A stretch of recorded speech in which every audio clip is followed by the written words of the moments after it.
speaking of our school, the students here, and earlier you mentioned about the uh, Fulbright Hayes Seminars Abroad program. I was Yes. actually so thrilled when I first learned that you came here in our school last 2022. Yes. So, will you please share to us the highlights of your visit? How did you find our province, Bataan, and our school? We visited quite a variety of schools there. I believe they were 16 institutions in various parts and various cities. Bataan, I felt very connected to for a couple of reasons. My father-in-law was stationed in the Philippines and he was part of the military, and I never understood that I never understood the concept. I never could fathom or imagine that.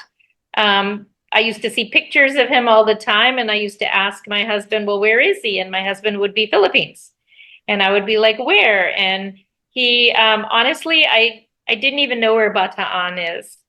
It didn't render in my head until I actually was there and visiting what was previous military sites. And I actually had a chance to take a picture there and send it back to my in-laws and say, this is where dad was and this is where I am. And I think just having that photo even reinforced it for the children because they were quite young when he was stationed. And these were in his earlier days before he was married or when he recently married. So he was in his 20s at the time. And it was good to be there to be able to experience that. So Bataan is a place that I am not going to forget, not just because of the military, but because I was there to learn about the educational institutions as well. So it kind of fit personal goals with my professional goals. So I would love if I have the opportunity again, I definitely will be back. I'd love to be Yeah, and able we would to see you all, see you in action, and maybe co-teach with Mr. Recto himself. Yeah, and we would love to have you again here in our school. But small Thank world, you. It right? is a small world, yes, and it's a full circle. One thing I will mention that I know that you haven't had a chance to ask is this was the first transnational exchange for our college, and they actually did a published piece on it that went into the newsletter for the staff. So even there is not a link for others that I could share out, our staff newsletter was able to see that this exchange was happening and that I was very proud of it. And then we also did a write-up in Star Scholars Network so that they also learned about the transnational piece as well. So those were two things that happened on our end in the United States.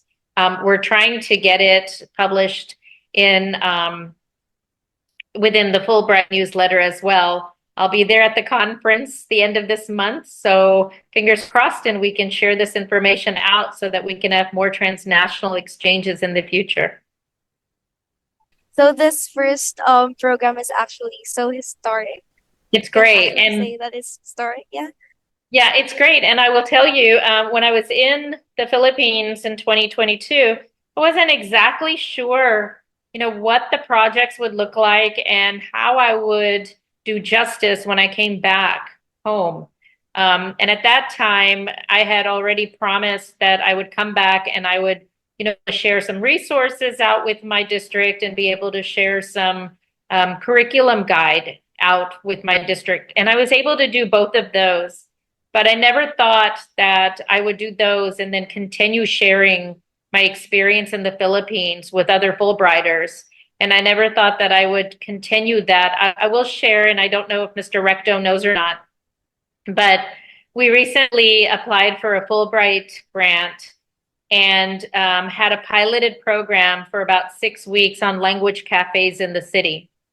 And the language cafes were also based originally on my Fulbright Philippines experience.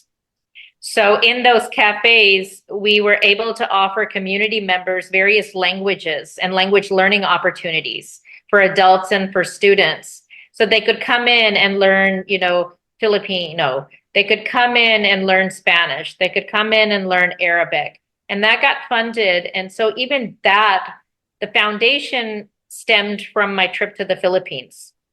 So I'm very grateful and honored to have had that experience in the Philippines, and grateful to the Philippines for just providing me a lot of knowledge base on the culture. I think when I was there, we even got specific cultural background for those refugees coming in from China and immigrants coming in from China, which I was able to weave in into a lot of my programs.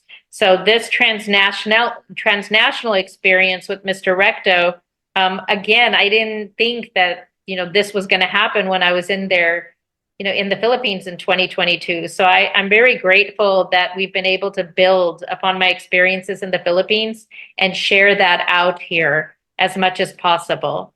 That's been a blessing.